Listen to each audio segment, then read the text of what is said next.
Hey guys, it's Quinn here. If you appreciate my content, help me out with the YouTube algorithm by clicking the like button. Thanks guys.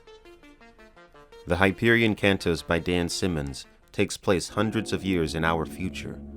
Hyperion is the name of one of the outback worlds found in the hegemony of man, an interstellar society.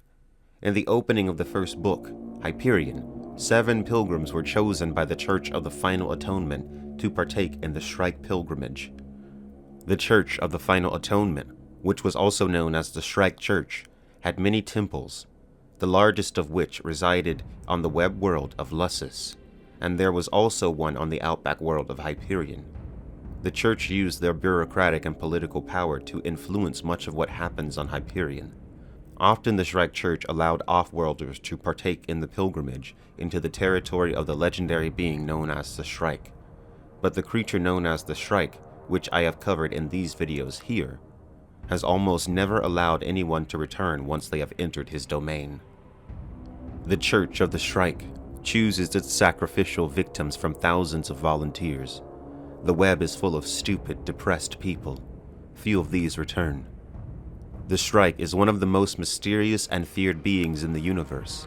In the opening of the series, its territory is expanding, which is a cause for concern for the inhabitants of the hegemony, particularly because if a Farcaster was ever set up on Hyperion, the Shrike would gain access to the 200 or so worlds connected in the web of hegemony planets by Farcaster teleportation technology. The Shrike was seemingly undefeatable, and no one knew its full potential destructive capabilities. None of the pilgrims at the start of the Hyperion Cantos seem to know for certain why they have been chosen to take part in the pilgrimage, but they all have different reasons for going. As the first book goes on, each of them tells their story, explaining why they chose to volunteer to come to Hyperion and partake in the Shrike pilgrimage.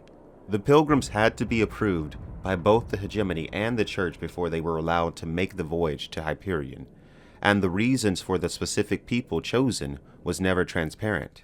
For instance, does anyone here know why he or she was chosen by the Shrike Church and the All Thing to go on this voyage? No one spoke. I thought not, said Weintraub. Even more fascinating, is anyone here a member or a follower of the Church of the Shrike? The Church of the Final Atonement worshiped the being commonly called the Shrike as the Lord of Pain. None of the pilgrims at the beginning of the series are actually believers in the Shrike religion. The church believed that he was sent to force humanity to atone for its sins. The Shrike Church doctrine stated that one day the Shrike would be freed from his small territory on Hyperion and unleashed upon the human universe. They believed that this was inevitable, and when it happened, all humans would be destroyed mercilessly at the hands of the Shrike as punishment for all the sins of mankind. He was their angel of retribution from beyond time. It was the belief of the church that humankind was meant to die with old Earth 400 years ago. They believed that the Hejira, the great exodus from the planet Earth before its destruction, had been a mistake. The time since then, they believed, had been false time. Androids were illegal in the hegemony, and had been for more than 100 years, but on remote outback worlds like Hyperion, they were still used, though new ones had not been manufactured for decades. The Church of the Final Atonement believed that androids were worthier in spirit to mankind. They were pure creatures, not bound to original sin as all men were. They believed that when the Shrike was finally unleashed upon humanity, the androids would be spared. Therefore, the Shrike Temple used androids often.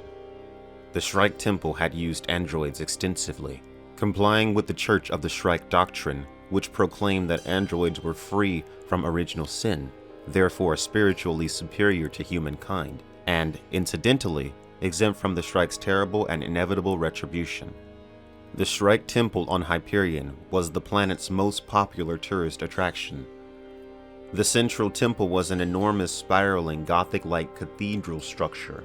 The angles and curves of the structure gave the impression of impossible angles and perspectives, in a very Lovecraftian fashion.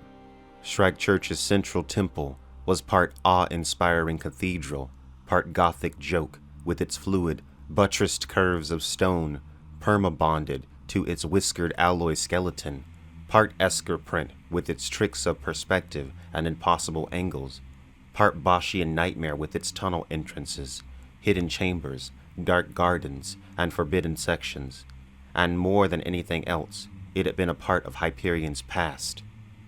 The Shrike Church has many secrets which unveil themselves as the story goes on. It is revealed eventually that they have a connection to the Technocore, the sentient amalgamation of AI intelligence, which had succeeded from humanity and formed its own independent entity long ago. The Shrike Church itself, like other things in Dan Simmons' books that I have mentioned in another video, invokes the Lovecraftian trope of a cult which forms around a strange and powerful otherworldly being. In such stories, certain humans seem drawn to this kind of worship. Human beings like to believe that there is something greater than themselves. When they are given evidence of its existence, they fall back in a way that humans have done just about since the beginning. They offer worship to that thing, because by ascribing intent and will to that creature, they are attempting to make it fit into their narrow perceptions. They are able to overlook and even justify the true nature of that terrible thing, because in their mind, the thing is justified in what it does merely by virtue of what it is. Thank you guys so much for watching. Make sure you like and subscribe for more Quinn's Ideas sci-fi content.